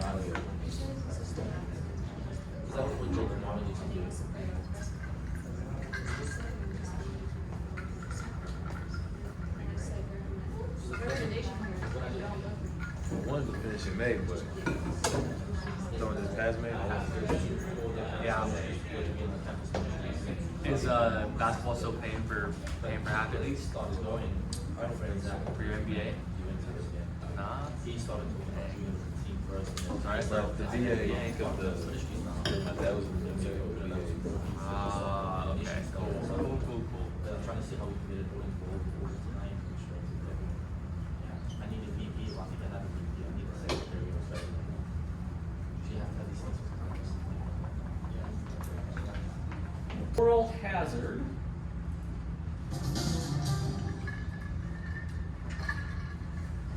Previously, we discussed asymmetric information and how that can cause adverse selection in markets. In this video, we'll tackle how asymmetric information can lead to moral hazard. Let's start with an example. Imagine you're buying a bottle of water. You probably have a pretty good idea of what you're getting, H2O, especially if you've bought the same brand of water before. The information that the seller and the buyer have is pretty close to equal. But things get more complicated if you're dealing with something like repairing your car. The mechanic says you need a Johnson rod. Do you? Do you even know what a Johnson rod is? The mechanic knows a lot more about car repair than you do, and that makes it hard to know whether the mechanic is correct or even telling the truth. You might end up paying a lot of money for car repairs you don't really need. This is another example of asymmetric information, where one party to an exchange has more or better information than the other party has. As we'll see, asymmetric information can challenge markets and sometimes cause them to fail. When one party to an exchange has an information advantage, they may have an incentive to use that advantage to exploit the other party. And that temptation to exploit is called moral hazard. The car repair problem is just one example of asymmetric information and moral hazard. A taxi driver has more information about the roads than does a tourist. He may take a longer route in order to get a higher fare. A restaurant owner knows more about the safety of his restaurant than does his insurance company. He might choose to skimp on sprinklers if he's got fire insurance. An employee knows what he's been working on all day, whereas the manager maybe does not. The employee might choose to goof off rather than do his job. These examples highlight a concept called the principal-agent problem. Often when you hire someone, that person has more information than you do. Indeed, that's often why you pay to hire them. In the case of your car, you are the principal and the mechanic is your agent. Your incentive is to get your car fixed and not waste too much money. His incentive might be to get as much money out of you as possible. Given that he has information about cars that you don't, he can lie to charge more. In this case, there are conflicting incentives, and you don't have the information to know a good deal from a bad deal. Ideally, you would like to align the incentives of the mechanic with yours so you don't get swindled. That is, at least in principle, how you can solve a principal-agent problem. No one likes to be ripped off, but the problem of moral hazard runs deeper than just the rip-off. The bigger problem is that the potential for a rip-off means that a transaction may be less likely to occur in the first place. If you know the mechanic may recommend more service than is necessary, you might, for instance, pass on some recommended precautionary repairs and just wait until your car breaks down. Of course, that can be inefficient. You'd prefer to perform that preventive maintenance and not break down unexpectedly. But because of asymmetric information, you can't trust your agent, the mechanic, and so you pass on those repairs for fear of being ripped off. So we can see that asymmetric information can impede trade and limit the great benefits of specialization through markets. So what can we do? Well, take a moment to think about this, and perhaps you can anticipate some of the solutions we'll discuss in the next video. If you want to test yourself, click practice questions. Or if you're ready to move on. All right, so let's roll in the principal agent. So chapter 21 is the principal agent problems. Let me get the little share screen here.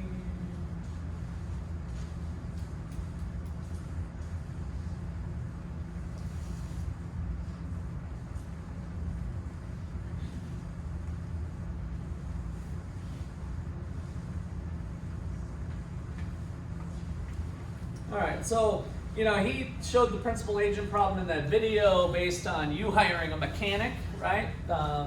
You'd like the mechanic to use the type of care you would as if the car was his own. Like, what would the mechanic do for their own car, right? So that's one way to characterize it. A lot of times we have it characterized with an employer-employee relationship. Okay, so the principals are who and the agents are who. So I always like to fall back to my real estate career and think about the real estate buying and selling of homes. So who is the principal and who is the agent when you want to sell your home? So you want to sell your home, you call up RE/MAX. Who's the principal and who's the agent? We've got a real estate agent and we've got a homeowner. Who's the principal, who's the agent? The homeowner is the principal and the agent is the agent. The agent's the agent? Are you sure it's not one of those trick questions? It's the other way around, sorry. It's the other way around. Ooh, you're so easily manipulated. I thought Stay I got it strong. right. I thought I got it right. You're making me feel like I'm wrong. I was like, no, I'm pretty sure I'm right. You have it. You had it right. Yes, it was not a trick question. I just like to see a little more confidence come out with that. All right. So the principal is the one that would like the real estate agent in this case to sell that home as if it was their own, right? So you want them to work as if you would work.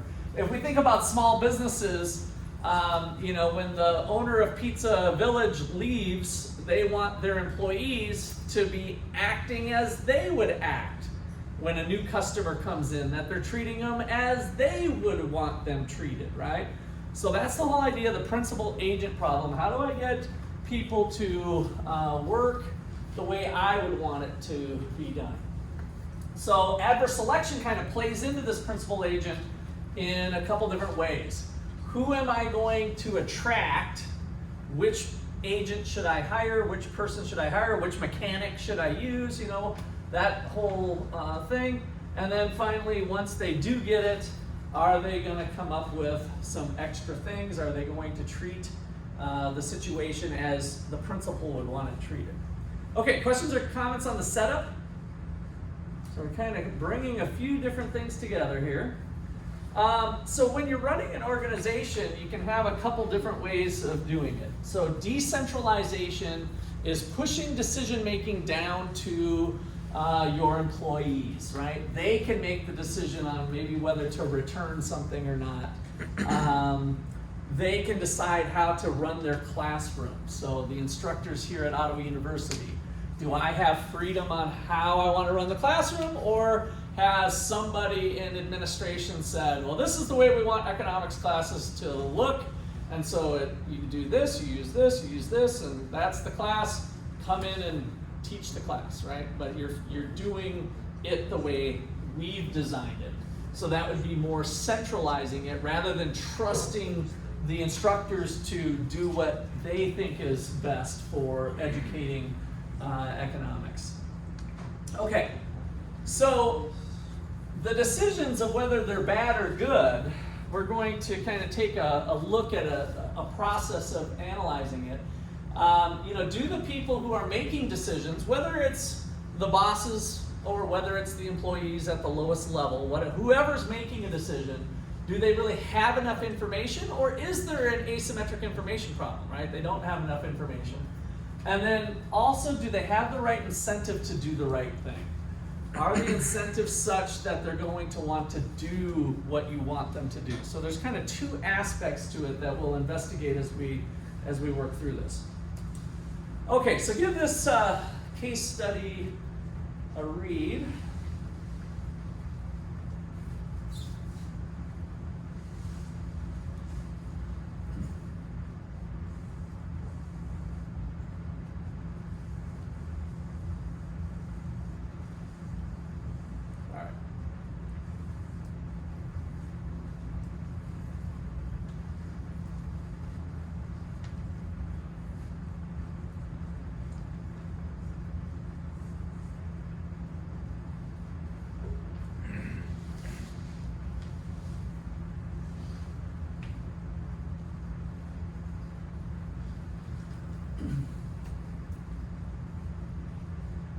Okay, so let's think about the people involved in this case study.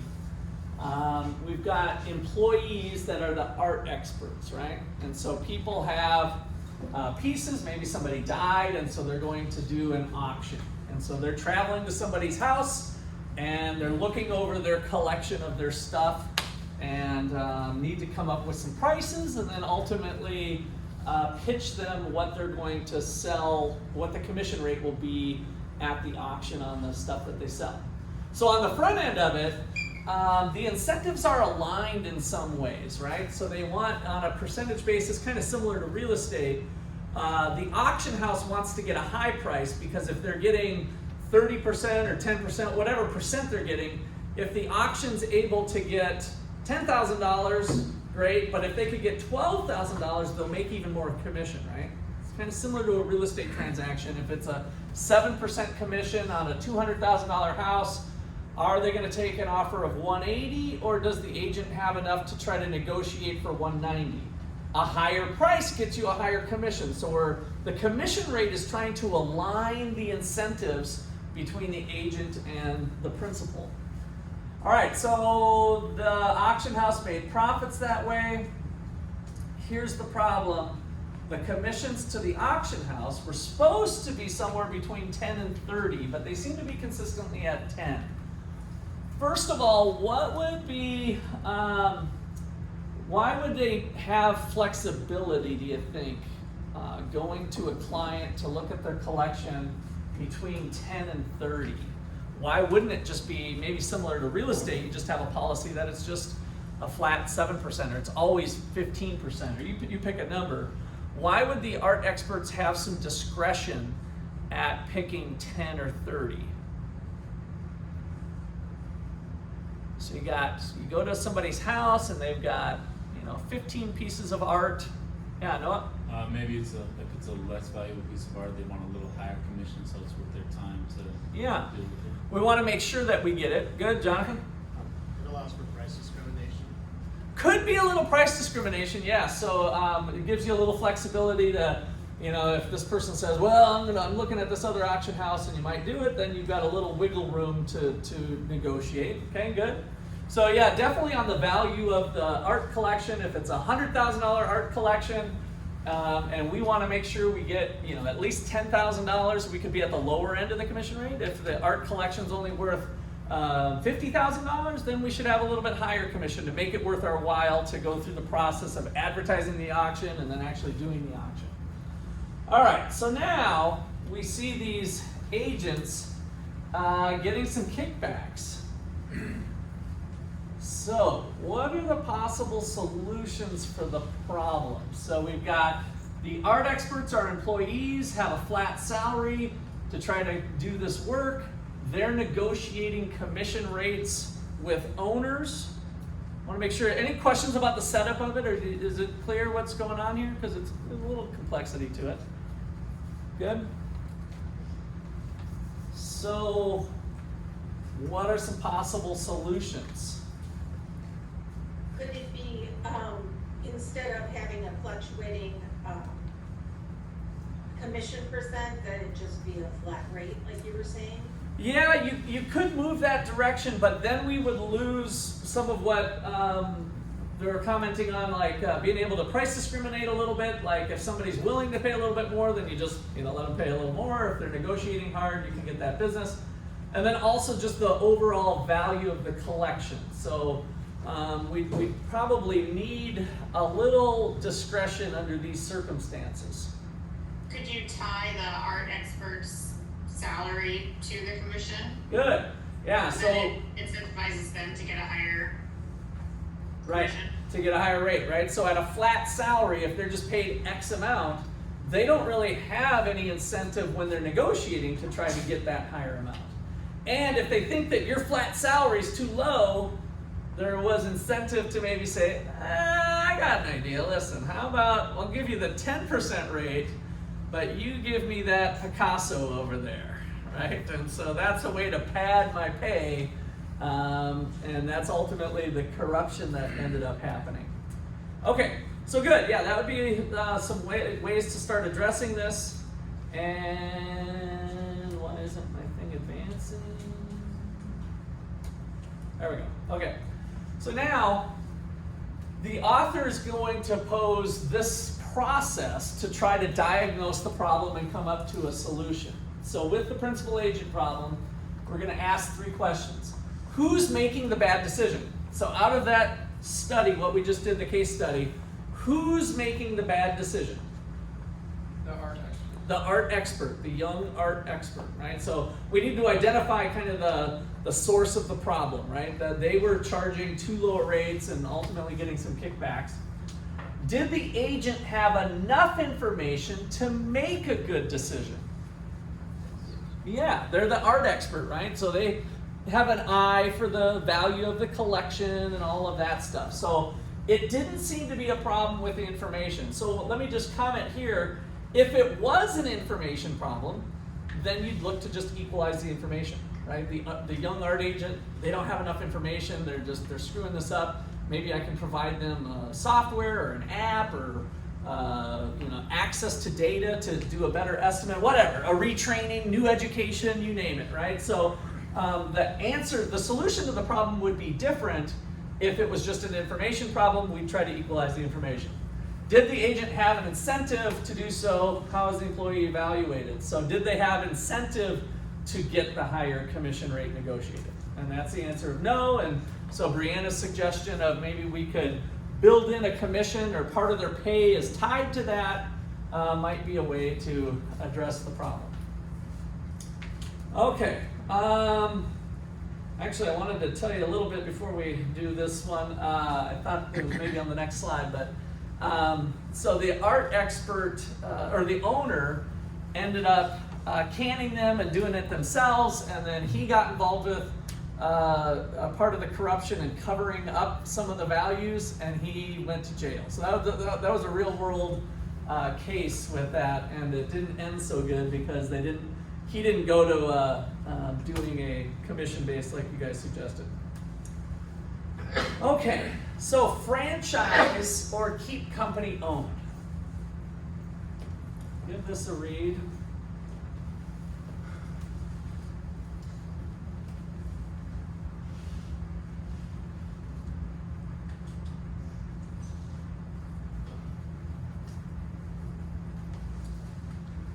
So a lot of big companies have both models going. I know Buffalo Wild Wings has some company-owned stores as well as franchises that they give out. I'm pretty happy about the Whataburger franchise. I don't know if, I think there's company-owned stores too, but who owns the Whataburger that just opened up in Kansas City? Mahomes, yes! Not only do I love him on the field, but he just brought the best hamburger to Kansas City, Whataburger. So if you haven't had one, make sure you get one. I'm going to Phoenix Thursday, and between Thursday and Friday or sometime over the weekend, I will be having a Whataburger.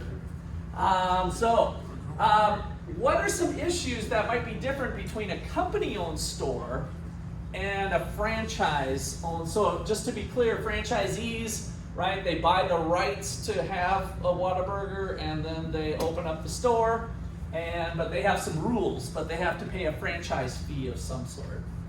So what are some issues, you think, between the two? Goals on a line. Okay, like what? The McDonald's wants to keep their standards, keep high quality, good food, but then the franchisees want to maximize profits, so they're trying to cut down on that. Okay, good. Other comments? So I talked to a really ticked off Subway owner once. So he invested in a Subway, put it right next to a movie theater, which was a pretty good thing, and he had to pay, decent rent to be in a strip mall right next to a movie theater. Otherwise, it was fairly isolated, but it was near the movie theater. And then, I guess I don't even know if they do this anymore, but does Subway still do breakfast? Yeah. They do, okay. So they had just adopted the breakfast. And as part of being a franchise, you have to have it everywhere, right? So they make the rules. And so, hey, we got a great idea, breakfast being served at Subway. And this owner didn't have anybody coming to breakfast because they mostly were driven by theater traffic, right? So it was lunch and dinner was his prime time. So he kind of unloaded on me saying how ticked off he was at the Subway franchise because he's not making any money in the bread. They open up and nobody's coming here for the little egg biscuit sandwiches. So kind of this one size fits all model may not work as good in some areas as others, where breakfast might be a natural fit at some locations. So that can be some issues that come up with the franchise owners and versus the locals. Okay. So there's, give that a read with adverse selection and moral hazard.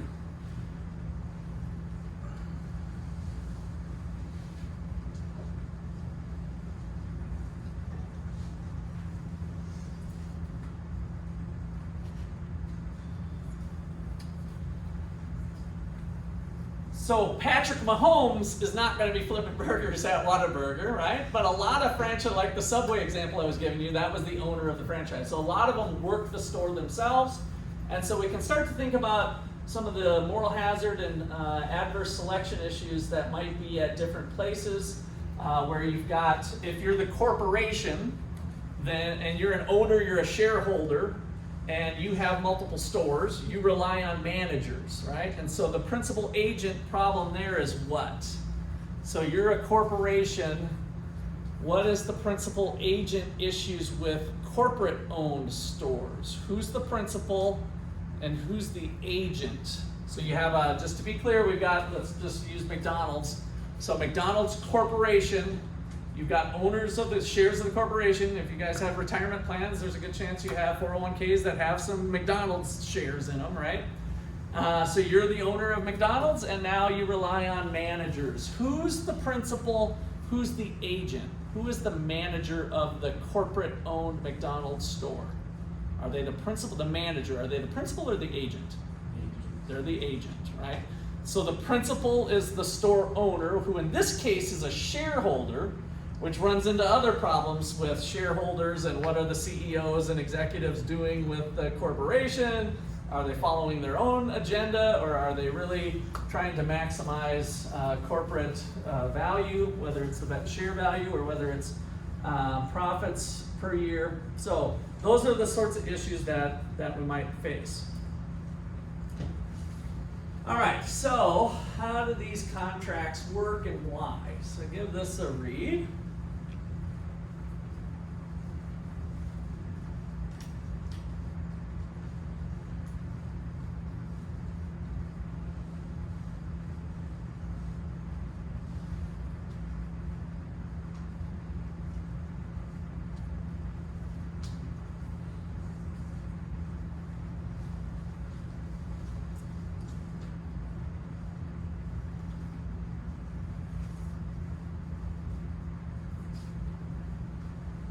Okay, so if the store's not performing well, then we don't have to pay as high of a fee rather than a fixed fee arrangement, right? So that's kind of the setup here of how does it look? Is it a percentage of revenues or is it a percentage of profit? What's that old profit equation?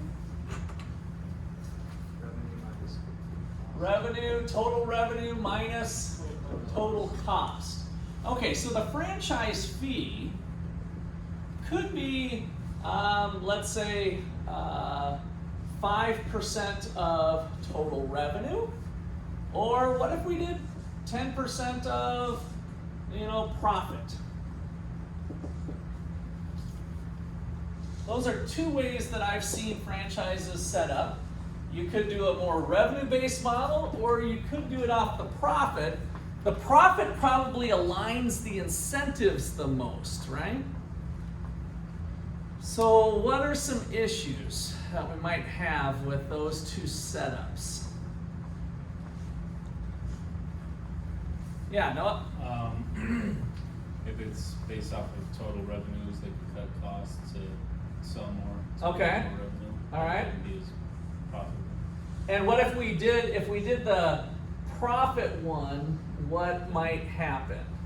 Raise your prices a little too high. Okay, could maybe something to do with, could change your pricing because we're gonna we're gonna reduce the risk, right, with the sharing. What about shifting cost around? So is it possible, some of you who had some accounting, do some companies load up some cost in December so that next year looks good, or vice versa? John? The owner's going to be incentivized to make the profit look less than it really is. Okay, yeah, so all of a sudden the incentives change, like, I'm gonna pay less of a fee, so maybe we have some extra costs. I'm gonna go to Bermuda for that conference that I wanted to go, and that's a company expense, right? So maybe now the franchise owner starts to pad the cost a little bit with extra fills, company car or something else. So all of a sudden it can get kind of ugly pretty fast. So in the example of your Subway franchise owner, if he had a sharing contract, Subway might have realized, hey, for this location, we're actually losing money by forcing him to keep breakfast. Yeah, yep. Whereas on a revenue, and by the way, most of these arrangements are based off of revenue because it's a little easier to see the cash register receipts, right? So it's a little more transparent that way. Now they could be on a scale so that it's 3% of total revenue if the revenues are below X amount, but 5% of revenues that are higher. So you can get into all kinds of different ways to try to establish a little bit of this risk-sharing concept. Like if business is down, then maybe the rate is a little bit less. So this could be a variable rate of some sort. But most franchise arrangements are usually based on that total revenue. Okay, now back to our question here. Why does McDonald's use company-owned stores along freeways but franchises in towns? So what they mean by in town, our example here, our McDonald's in Ottawa, Kansas is pretty much near the freeway, right? And I believe that's a company store. I've never heard of a local owning that. So I believe that's a corporate store that we have. So that's kind of a good example here in Ottawa, Kansas.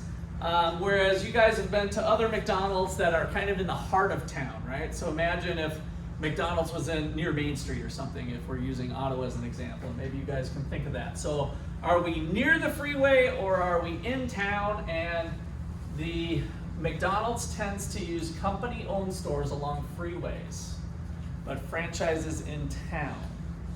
What do you think, JC?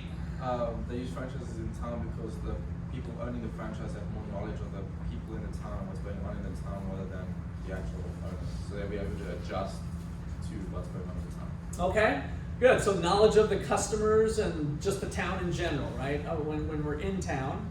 Kind of add on that too, is that the ones along the freeways are going to be, since they're owned by the company, they're going to be the higher quality food, and so that's what they're going to be trying to broadcast, signal themselves out to the customers that they're providing high quality food at every restaurant because it's right next to the freeway. Yeah, I mean, I think the quality of food is one thing that they try to keep consistent at both stores. So it wouldn't be from store to store. Yeah, but in the previous slide, I was saying that the franchisees in towns are going to try to lower their costs. Oh. Because because they want to maximize their own profit. So I'm saying that the ones near the freeway are going to follow the rules a little more. Where do we have the biggest principal agent problem? At the freeway or at the company-owned store in terms of shirking? Where would we have the most shirking going on?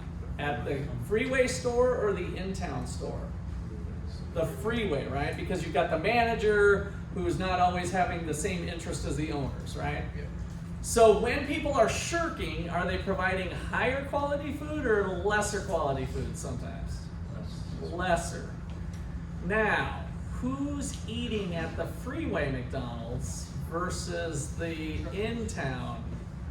The truckers, the tourists. So when they get a bad experience, when you guys normally get a bad experience at a restaurant, maybe you've had some here in Ottawa, do you go back? No. So what about the freeway tourist truckers? Are they going to be back? Or are they going to be back anyway? They're going to be gone, but they're going to be gone from that store. Yeah. So if you're traveling from Colorado to Missouri and you stop up at a McDonald's and you get bad French fries or something, you were never going to go back anyway, right? So the nature of the customer is not as bad. So in other words, the negative impacts of the shirking aren't going to be as bad along the freeways because we don't have to worry about repeat customers as much as we do with the in-town. If we're just serving townies, is what we usually call them here in Ottawa, the townies, then yeah, if you're getting bad French fries, you're not going to go back. You're going to go to another store, and now your business is going to go down long term. You're relying more on repeat business than you are on the freeways. Okay, questions or comments on that? All right, give this a read. Dollar General.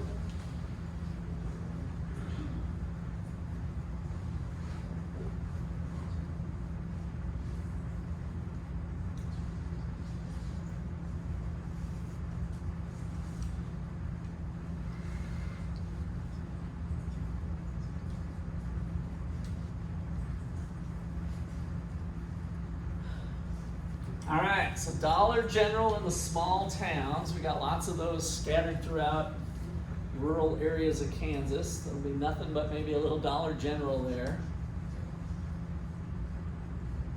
So, what's the problem first of all? Agents aren't choosing correct stores. Okay, so we have new stores opening that aren't making it, right? They're not very profitable.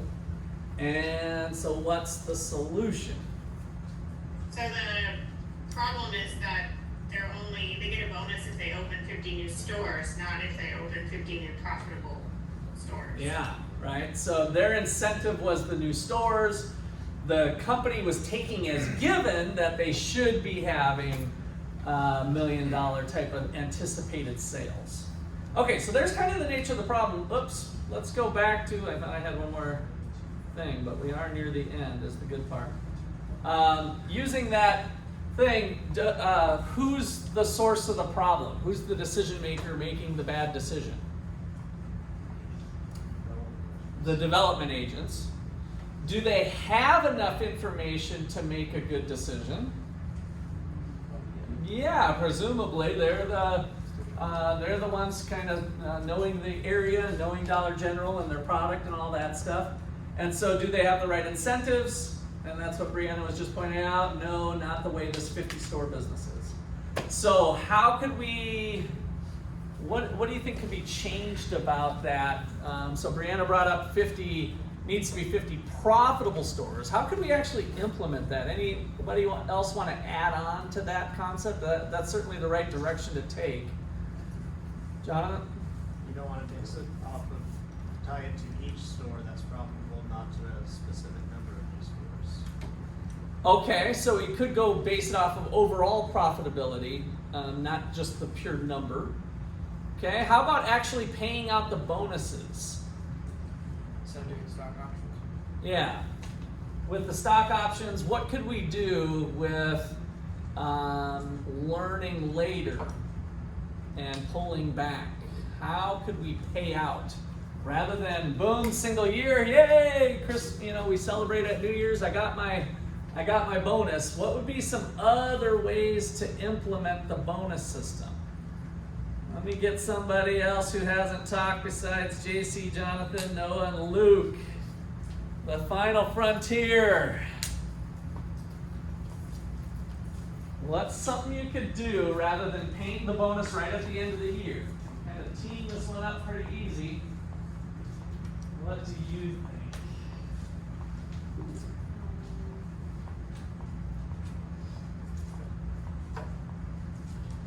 Think I was going to jump on. I got to make sure everybody's trying to stay engaged here. So the timing of the payment, the way it was, is that they get their bonus, 50 stores, boom, you got your bonus today in terms of stock options.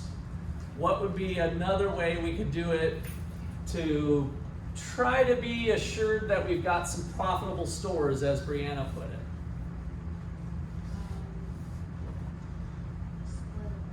Split it up? Okay, what do you mean? I think that sounds good. Split what up? What is splitting?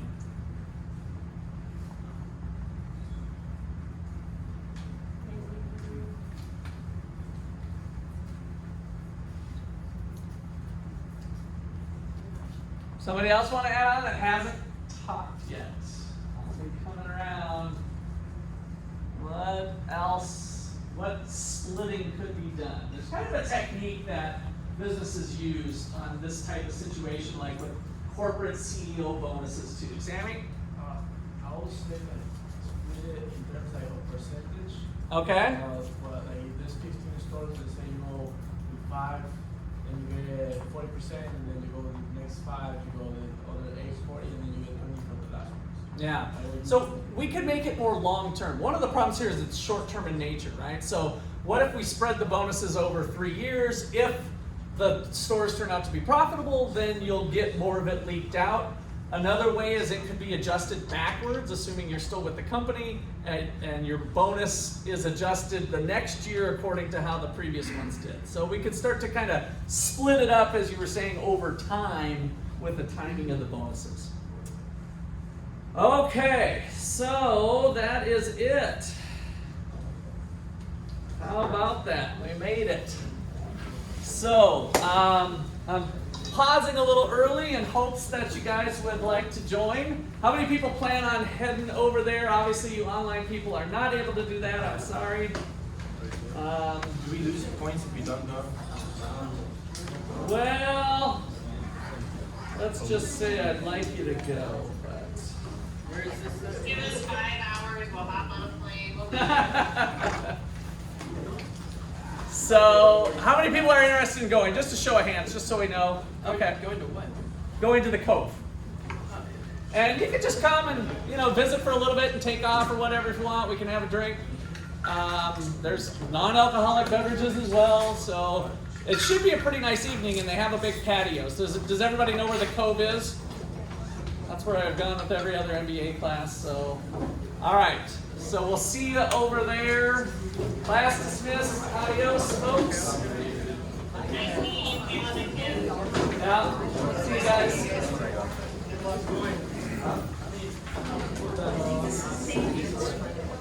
Yeah, you're welcome. You're welcome. Yeah. Nice to meet you. Bye. Glad you guys could join class.